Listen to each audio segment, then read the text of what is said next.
This is fine. En mai 1940, la situation est compliquée. Bout de force et de munitions.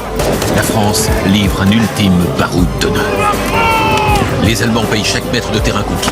Cependant, un homme a une idée, c'est Jean Monnet. Lui, il aime bien faire un truc, c'est unir des gens. Par exemple, c'est lui qui sera plus tard considéré comme le père de l'Union européenne. Mais son idée était en 1940 de fusionner la France et le Royaume-Uni pour former l'Union franco-britannique. Bon, c'est sûr que dit comme ça, c'est bizarre. Mais le seul et unique but de cette union était la défaite du Reich allemand. C'est uniquement lorsque la situation était désespérée en France sur le plan militaire que Churchill, le premier ministre britannique de l'époque, accepte cette union. De Gaulle est alors envoyé pour ratifier cette union. Cependant, en quelques jours, tout bascule. Paris est tombé entre les mains des Allemands. Philippe Pétain devient le nouveau président du Conseil et engage un armistice avec l'Allemagne.